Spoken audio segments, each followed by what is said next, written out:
नमस्कार, मैं हूं सोनू कुमार। आज हम बात करेंगे नरेशन की। नरेशन में किस टाइप का, तो ऑप्टेटिव सेंटेंस का। ठीक है, और ये सबसे पहले आपको जानना है कि ऑप्टेटिव सेंटेंस की पहचान।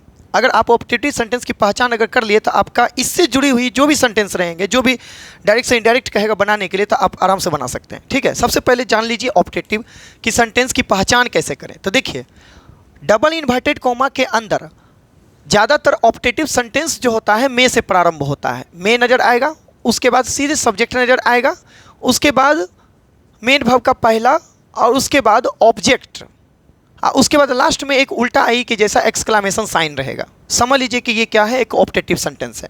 कहाँ? डबल इन्वर्टेड कॉमा के अंदर अगर ऐसा नज़र आता है तो। अगर आपको ऐसा नज़र आता है तो उसको डायरेक्ट से इनडायरेक्ट कहेगा बनाने के लिए, मतलब नरेशन कहेगा बनाने के लिए, तो स्टेप बाय स्टेप समझिए।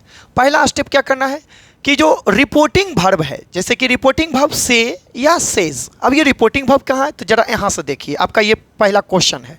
जैसे देखिए, इन्वर्टेड कोमा के जो बाहर रहता है उसको कहते हैं रिपोर्टिंग वर्ब, चाहे रिपोर्टिंग। तो ये सब्जेक्ट है तो इसको कहेंगे रिपोर्टिंग सब्जेक्ट, और ये वर्ब है तो रिपोर्टिंग वर्ब। तो यहाँ पर क्या है कि से या सेड को चेंज कर दिया जाता है, मतलब बदला जाता है। क्यों बदलेंगे? विश, प्रे, कर्स और ब्लेस में ही क्यों बदलेंगे? हम यही सब में क्यों बदलेंगे? क्यों?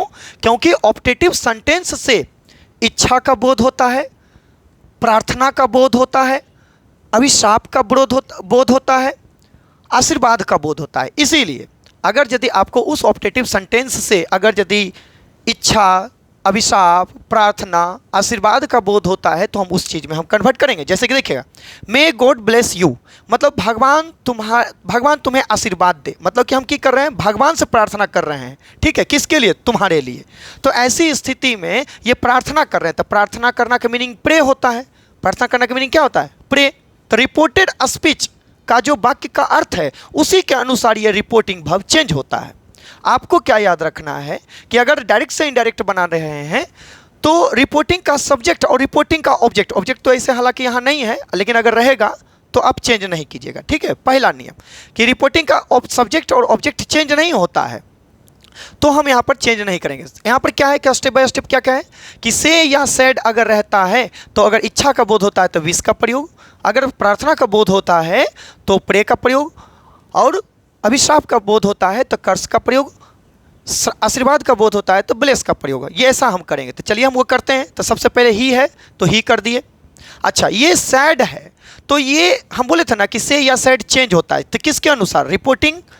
रिपोर्टेड स्पीच के अनुसार। रिपोर्टेड स्पीच का सेंटेंस क्या है कि मे गॉड ब्लेस यू, भगवान तुम्हारे आशीर्वाद दे। तो ये प्रार्थना कर रहा है। अगर ये प्रार्थना कर रहा है तो प्रार्थना करना का मीनिंग क्या होगा? प्रे। तो PRAY, और ये पास्ट है तो पास्ट कीजिए, प्रेड कर दीजिए। ठीक है, ऑब्जेक्ट है क्या? नहीं है। जब ऑब्जेक्ट नहीं है तो हम नहीं देंगे। हाँ, चलिए दूसरा क्या है स्टेप, इन्वर्टेड कॉमास को हटा करके डैट का प्रयोग करेंगे। तो देखिए, ये इन्वर्टेड कॉमा है तो इन्वर्टेड कॉमा को हटा करके क्या करेंगे? दूसरा रूल में डैट का प्रयोग कर देंगे। उसके बाद तीसरा क्या है? तीसरा स्टेप है कि ऑप्टेटिव सेंटेंस को, जैसे ऑप्टेटिव सेंटेंस क्या? मे सब्जेक्ट वर्ब का पहला, ऑब्जेक्ट एक्सक्लामेशन साइन। तो मे सब्जेक्ट हो गया वर्ब का पहला, और उसके बाद ऑब्जेक्ट, उसके बाद एक्सक्लामेशन साइन। समझ गए? तो ये आपका ऑप्टेटिव सेंटेंस। इसको क्या करना है? एसर्टिव में कन्वर्ट करना है। बस इतना ही रूल आप याद रखिए, क्लियर रहेगा। इसको एसर्टिव में कन्वर्ट करने के लिए क्या करेंगे? तो ऐसा एसर्टिव सेंटेंस का जो स्ट्रक्चर होता है, जैसे देखिएगा, ये है एसर्टिव सेंटेंस। एसर्टिव सेंटेंस का स्ट्रक्चर होता है, सबसे पहले सब्जेक्ट होता है, उसके बाद होता है हेल्पिंग वर्ब, रहना है तो देंगे नहीं तो छोड़ देंगे, और उसके बाद लेकिन मेन वर्ब। ठीक है, उसके बाद ऑब्जेक्ट होता है, लास्ट में फुल स्टॉप हो जाता है। समझ गए? ये है एसर्टिव सेंटेंस का स्ट्रक्चर। तो इसको हम एसर्टिव में बदलेंगे। तो सबसे पहले क्या चाहिए? सब्जेक्ट चाहिए। तो सब्जेक्ट यही है ना, तो थर्ड पर्सन जनरल नियम के अनुसार थर्ड पर्सन नो चेंज। उसके बाद हेल्पिंग वर्ब का प्रयोग करेंगे। तो गौर से सुनिएगा कि मे बदल जाता है क्या चीज़ में? इधर पास्ट है ना, तो मे बदल जाता है माइट में। क्यों? क्योंकि हम आपको पहले पढ़ा चुके हैं कि अगर यदि आपका रिपोर्टिंग पास्ट रहता है तो रिपोर्टेड वर्ब जो होता है वो भी पास्ट में रहेगा। ठीक है, उसके बाद ब्लेस का प्रयोग कर दीजिए, BLESS। उसके बाद ये देखिए, सामान्य नियम के अनुसार सेकंड पर्सन ऑब्जेक्ट के अनुसार चेंज होगा। तो यहाँ पर ऑब्जेक्ट है ही नहीं, तो अपने मन से मान लिया जाता है। अब मानिएगा कौन? तो फर्स्ट पर्सन या थर्ड पर्सन। तो यहाँ पर जो है हम यहाँ पर थर्ड पर्सन को मान लेते हैं ही, तो ही का क्या हो जाता है? यहाँ पर ऑब्जेक्ट हिम हो जाता है। बात समझ में आ गया? बस ये 3 नियम याद रखिए, बनने लगेगा। फिर से चलिए दूसरा क्वेश्चन को हम बनाते हैं। देखिए, डबल इन्वर्टेड कॉमा के बाहर रहता है तो उसको कहेंगे रिपोर्टिंग। तो रिपोर्टिंग का सब्जेक्ट और रिपोर्टिंग का ऑब्जेक्ट कुछ भी चेंज मत कीजिएगा, ठीक है? तो जो है वैसे ही लिख दीजिए, ये हो गया। उसके बाद रिपोर्टिंग का ऑब्जेक्ट को भी चेंज मत कीजिए, सेम था लिख दिए। रिपोर्टिंग का वर्ब चेंज करेंगे तो किसके अनुसार? रिपोर्टेड स्पीच के अनुसार। मे यू लिव लॉन्ग, मतलब कि तुम लंबी उम्र जियो, ये मेरी इच्छा है। या फिर हम कह सकते हैं कि ये मेरी इच्छा है, आशीर्वाद है। तो इच्छा है या फिर आशीर्वाद है, तो आशीर्वाद का मीनिंग हम यहाँ पे क्या कर सकते हैं? ब्लेस कर सकते हैं, BLESS। अगर पास्ट है तो ब्लेस्ड कर दीजिए, टू को हटाइए, मी लगाइए, कोई दिक्कत नहीं है। तो मदर ब्लेस्ड मी, माँ ने मुझे आशीर्वाद दी। क्या दी? डबल इन्वर्टेड कॉमा के बदले ऑप्टेटिव सेंटेंस में डबल इन्वर्टेड कॉमा के बदले क्या करना है? डैट का प्रयोग करना है, डैट कर दीजिए। और उसके बाद ये एक ऑप्टेटिव सेंटेंस है, ऑप्टेटिव सेंटेंस को असर्टिव में बदल दें। तो असर्टिव में बदलिए। असर्टिव का स्ट्रक्चर सबसे पहले सब्जेक्ट, सेकेंड पर्सन किसके अनुसार? सेकेंड पर्सन ऑब्जेक्ट के अनुसार। ऑब्जेक्ट आपका मी है तो मी का क्या हो जाता है? आई, नॉमिनेटिव केस, क्योंकि ये नॉमिनेटिव केस है। उसके बाद हेल्पिंग वर्ब का प्रयोग, उसके बाद हेल्पिंग वर्ब है ना असर्टिव, तो हेल्पिंग वर्ब का प्रयोग कीजिए। तो मे का यहाँ पर देखिए पास्ट है ना, तो इधर पास्ट करना पड़ेगा। तो मे का माइट, MIGHT, माइट।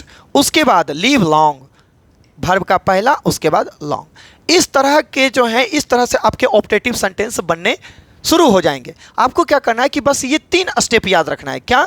कि अगर आपको पहले ये याद रखना, ये ध्यान देना है कि डबल इन्वर्टेड कॉमा के अंदर ऑप्टेटिव सेंटेंस है कि नहीं। अगर ऑप्टेटिव सेंटेंस है तो वो किस तरह का ऑप्टेटिव है, क्या अर्थ निकल रहा है। तो अगर इच्छा निकल रहा है तो विश का प्रयोग बदल देंगे, से सेड बदल जाएगा क्या चीज़ में? विश में। अगर प्रार्थना है तो प्रे में बदल जाएगा, अभिशाप है तो कर्स में बदल जाएगा, आशीर्वाद है तो ब्लेस में बदल जाएगा, जैसे कि बदल चुके हैं। ऑब्जेक्ट रहेगा तो देंगे, ऑब्जेक्ट नहीं रहेगा तो नहीं देंगे। और डबल इन्वर्टेड कॉमा के बदले देखिए second step, double inverted comma के बदले डैट का प्रयोग, तो डैट का प्रयोग कर देंगे। उसके बाद ये ऑप्टेटिव को हम बदल देंगे असर्टिव में। असर्टिव का स्ट्रक्चर होना चाहिए यार कि सबसे पहले सब्जेक्ट, उसके बाद हेल्पिंग वर्ब, उसके बाद मेन वर्ब, उसके बाद फुल स्टॉप होना चाहिए। समझ गए? इस तरह से जो है आपके सारे के सारे वीडियो सारे के सारे जो है प्रश्न आपके बनने लगेंगे। एक बात और, इससे जुड़ी हुई, अगर आप समझ गए होंगे तो इससे जुड़ी हुई जितने भी प्रश्न हैं सारा का सारा टेलीग्राम पर हम करवाते हैं, और टेलीग्राम का लिंक हम इस वीडियो के डिस्क्रिप्शन में हम आपको दे देंगे। जितने भी हैं सारे के सारे इस तरह से आपका ग्रामर जो है हम छोटा छोटा वीडियो ला करके हम आपका क्लियर करवाते जाएंगे। जितने भी हैं सभी कोई जुड़ जाइए और अपने दोस्तों को भी कह दीजिए जुड़ जाने के लिए। मेरे पास तो फिलहाल बोर्ड है, बोर्ड से ही तो पढ़ाते हैं, और जैसे होगा आगे हम कोशिश करेंगे आप लोगों के लिए अच्छा हम करें।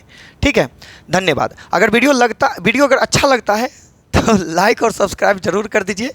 धन्यवाद।